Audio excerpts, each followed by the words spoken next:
Good evening, and welcome to this evening's presentation. My name is Chase Hughes, and I'll be discussing the topic for today for sociology of the family, which is family structures. Now, family structure is the composition, organization, and arrangement of individual within a family unit. Studying family Studying family structure is very important for understanding unique human relationships and social organization. The idea of the idea of being part of the family and having one to call your own has been formed into its own meaning for over time history. In today's society, culture in today's culture and society, family is no longer just blood. Today, family is your peers, your roommate, your childhood best friend, co-workers, even different individuals, different people classify family as different meaning. Shoot, even your own pets can even be considered your family. So time after time, it doesn't really put like an actual definition. At first, it did in the beginning times. Having the old fashioned husband, wife, kids, dog. Picket fence around the yard and everything like that. That used to give the actual definition of family. But as times go on and go on, it changes simultaneously. So going forward, I will discuss the different types of family structures. So nuclear family. So for the first one is nuclear family structure. Uh, Nuclear family consists of two parents and biological children in one roof. The main source of family, the main is the main is it is the main source of family. So basically, it's just what you already call your immediate family. Your mom, your siblings, your dad. There's everybody who's in that one household. No outside sources. People who you see every day, 24/7. Go to school with, go to work with, everywhere. Go to work to and from work. Everything. That's everyone who resides in that household.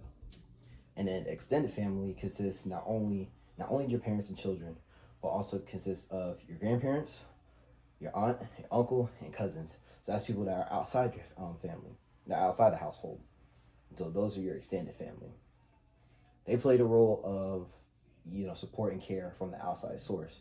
So if you, let's say for instance, let's say your the immediate family, your nuclear family, your parents and yourself and your siblings are going through a hard time right now, or just need some type of support, they'll go ahead and they'll come in and support you however whatever way they can to help you guys succeed and keep on prospering. So some other forms of family structures are patriarchal family and matriarchal family. This consists of the male dominance, where he or another male figure makes the call in the family. So if, let's say, you're in a family with just only one father, he's the that's a patriarchal family. I apologize. That's the patriarchal family. So it just only consists of just you and the man of the house. And then vice versa for matriarchal, that is the same thing as the female dominance, where she or another female figure makes a call in the family. So the mother makes a call of everything that's going on in that household as well. So it's both the same thing, just different roles being played. So a few chapters that I chose for uh, this topic was chapter 3 was about sociological theories, chapter 9 about marriage, and chapter 11 was about uh, sociological references, I believe, yes. So the idea, the idea and theory behind family has changed throughout the course of time. Sociological theories are frameworks or perspectives used by sociologists to understand and interpret phenomena. Theories, social phenomena. Theories give us the idea of what's the reason for certain family members to make it and why they make decisions.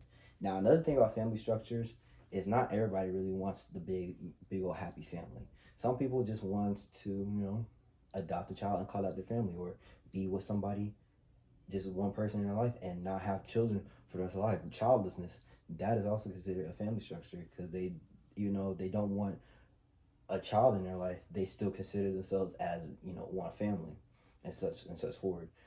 As well as just, you yourself, or just having a pet, that is also a family structure. That is what that person consider just an overall just family. That is their family right there.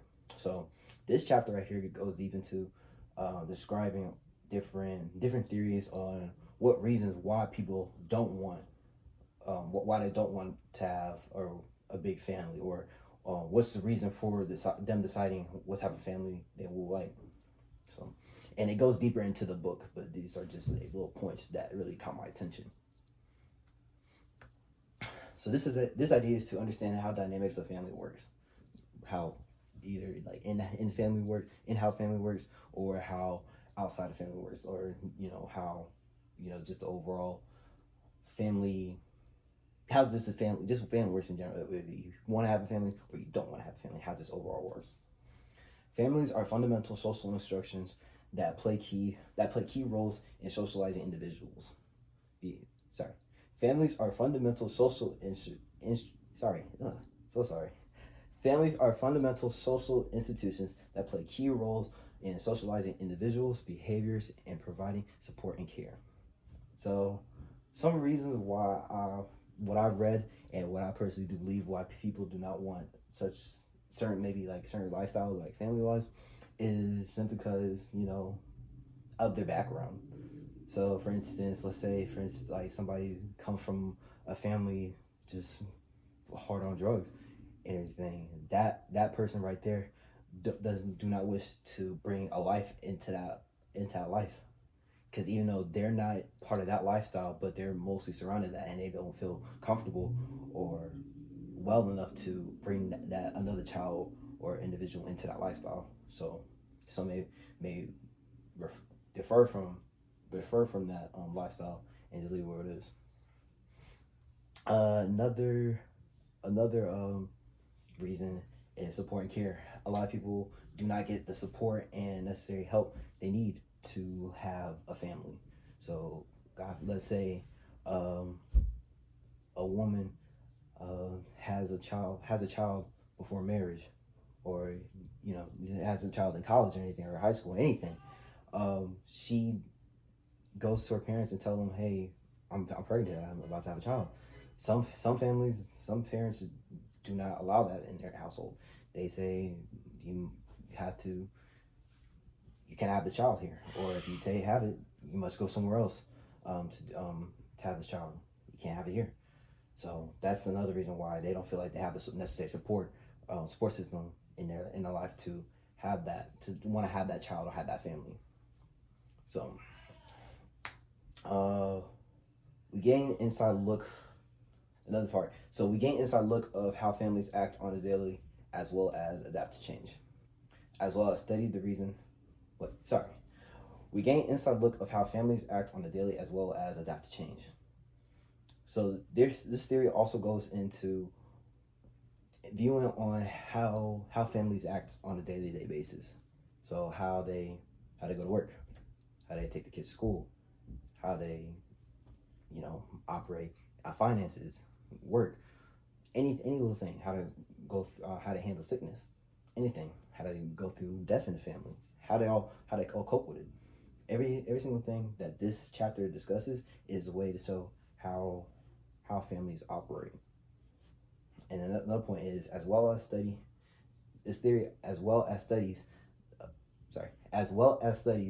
the reason for certain family lifestyle.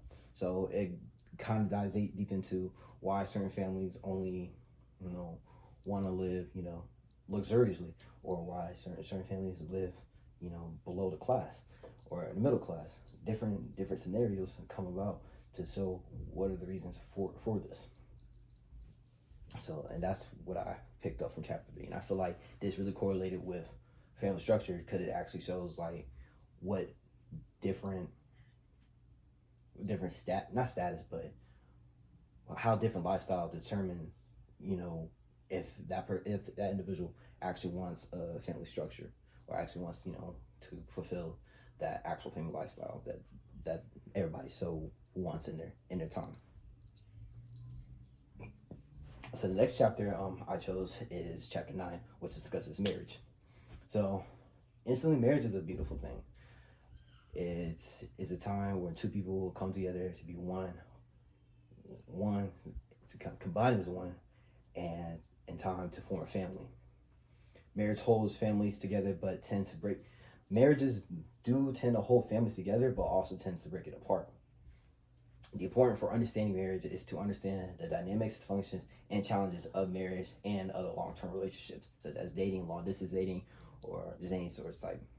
Now, today ages has come a long way from how it was back then.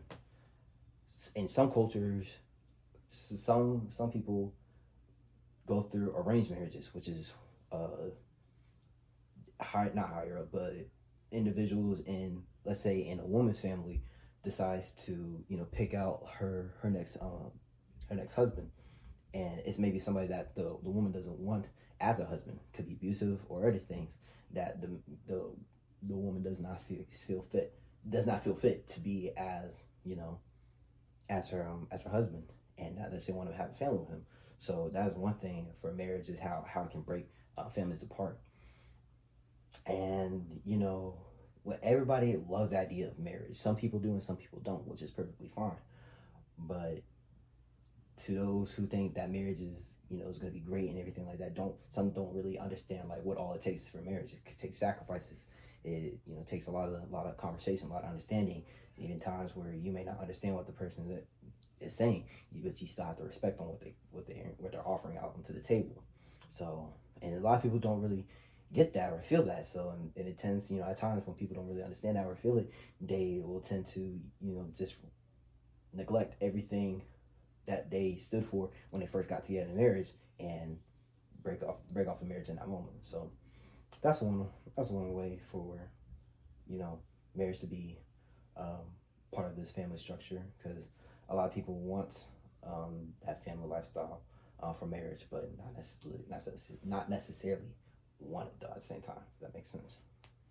So studying marriages and partnerships allows researchers to explore topics such as intimacy and commitment.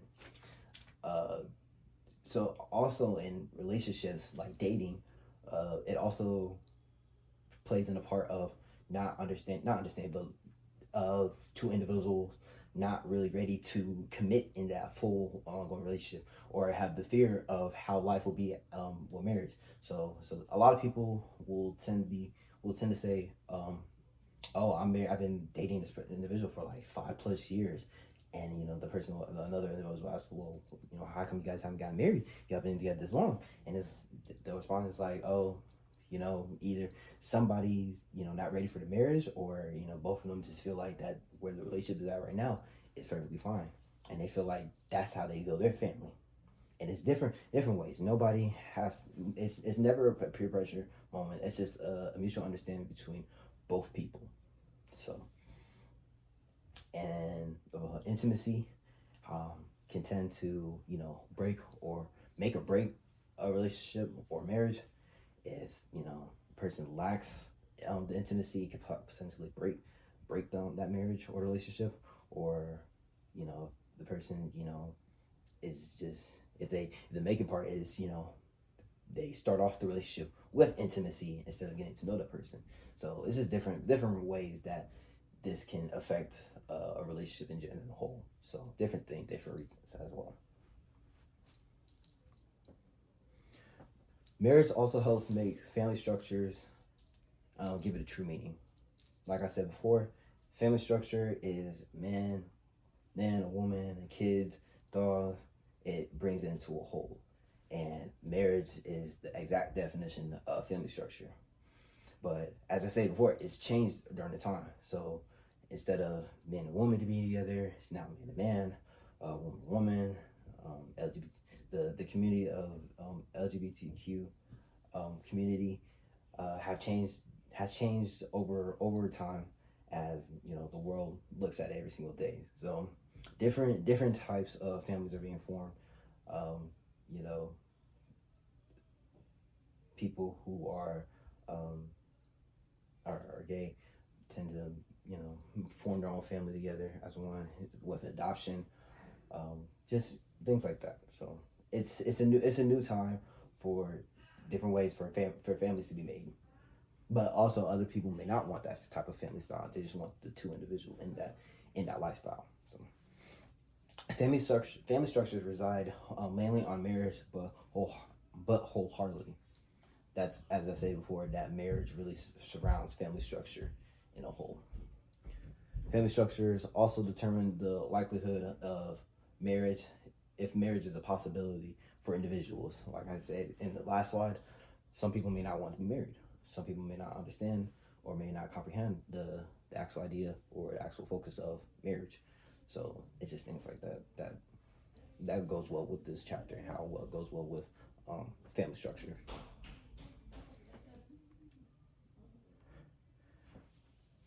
Family resources. Oh, chapter 11, for us, the family resources. Family resources are just ways of, income, things that makes a family, income, jobs, living environment, and just their overall quality of life, education, culture, their support system is all determines, not really determines, but it's what helps improve a family, if it will boost it up or bring it down. So family resources encompasses various assets, capacities, and opportunities that families possess. Consists of income, jobs, living environment, and overall quality of life. It also helps shape the well-being, relationships, and life chances in the family. Family resources also include education, culture, support, and support system. So family resources, for instance, it's like the support from outside extended family, such as grandparents, aunt, and uncle, everybody on the outside source of the family come in to assist the nuclear family. Whether it's financially, or emotional, physical, any way they can help is a way to help support a family. That's a form of resource. Now, a lot of people do not get that sort of resource. I have discussed earlier in this presentation is a lot of people do not get that family resource. They're in a referral relationship for different reasons. Some may not know, and some may know.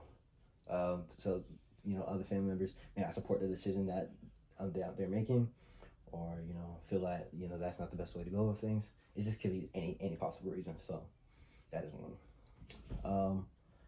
The income of a family is a very major thing that kind of determines on your both living environment and your overall quality of life. But at the same time, it doesn't.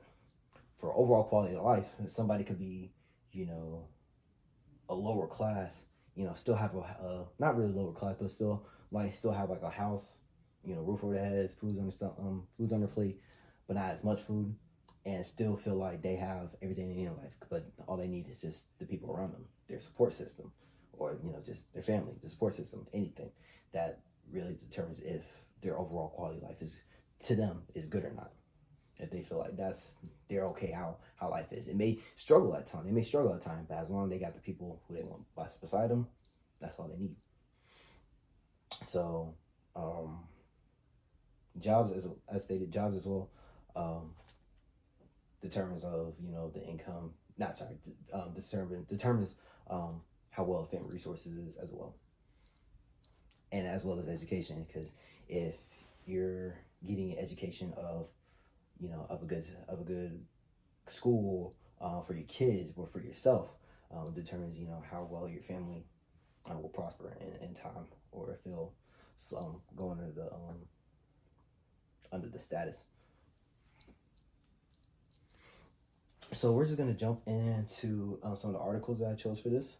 The first article is the gender discourse of work-family balance in the oil and gas industry.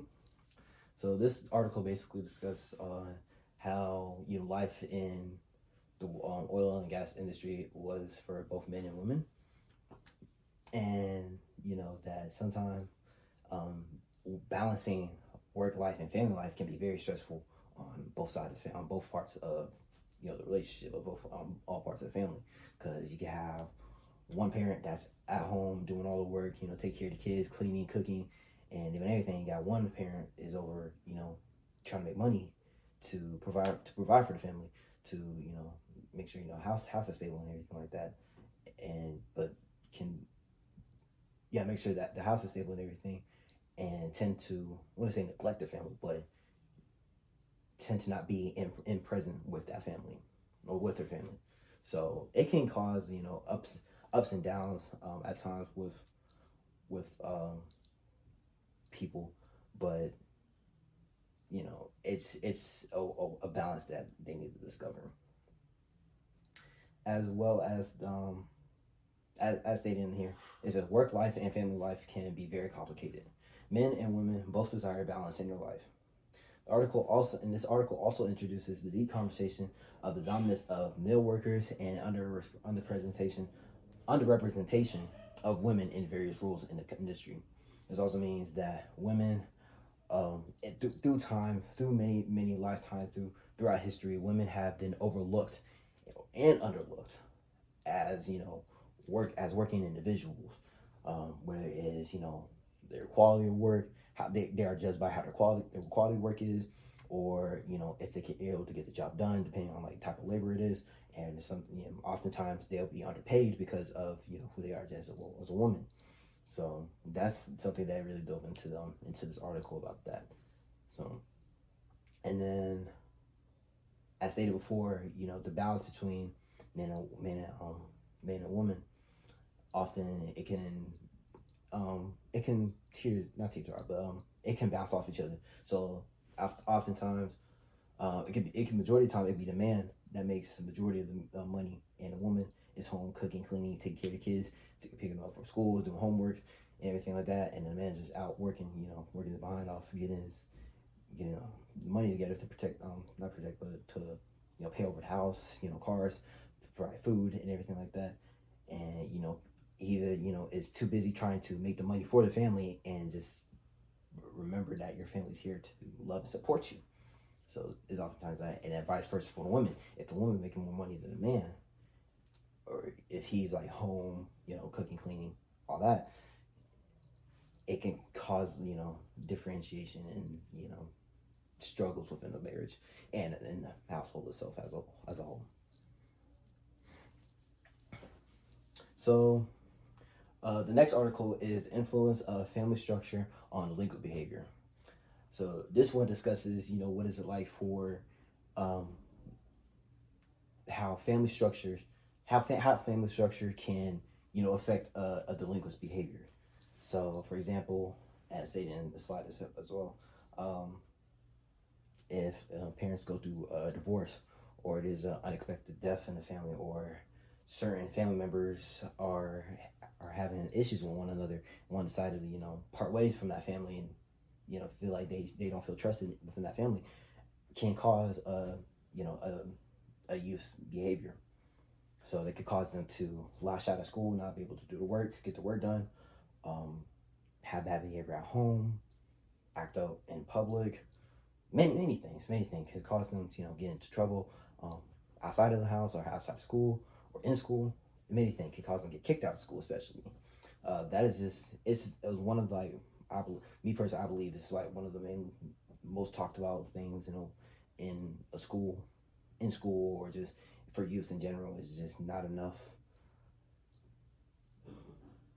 behavior watch. So kids often lash out in class, and teachers don't really know how to properly handle the student or that child very well, and just sends them out, or calls parents, and not really actually get a chance to actually sit down and talk to the child and just figure out what is going on with them. So as stated before, is many things that can cause the child's behavior. Family structure refers to the composition and organization of individual within the family unit.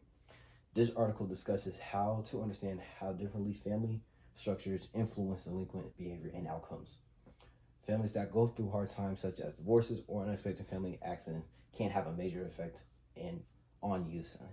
Have a major effect on youth behavior. And then the final article is the mental health of the childless elderly. So this article suggests the significance of studying mental health of childless elderly individuals. Childlessness among elderly individuals can have unique implications for mental well-being, including feelings of loneliness, social isolation, and lack of social support. Understanding mental health needs and challenges. Understanding Understanding mental health needs and challenges is essential to develop effective interventions and support services to promote their well-being. Childlessness refers to the state of not having any biological or adopted children, either by choice or circumstances throughout life. So this article basically discusses um, the overall effect of people who are childlessness. Yeah, who go through childlessness. So some may have the choice of not having a child, or the personal choice they don't want to go through the status of marriage, not marriage, but like going through the process of having a child, or want to stay child free, and that is perfectly their own choice. Um, but oftentimes, when it comes to people who struggle with not be able to carry a child or have their own experience of having a child, but have to go through somebody else to have that child, it can cause a lot of effect mentally and emotionally for that individual. And oftentimes, as I stated before, can cause them to be lonely, cause self-isolation or lack of social support. And another reason, as stated earlier in the slides, that social support, lack of social support, can also cause that person to not want to have that child. So as stated, it can cause that person not to want to have a family in their life, and want to experience what it's like to have a child, because they feel that they do not have the support, the emotional support, the physical support of their other peers, or their family members in their life, to help them with that as well. So yes, childlessness, it is mainly a personal choice, but it's also a choice that not a lot of people can control, and oftentimes it can hurt them mentally and very badly. Um, but that is everything from this presentation. I hope you all enjoy this, and if you have any questions, feel free to ask away. Again, I am Chase Hughes, and I thank you for having this time, having this time, and to hear about this topic. Thank you.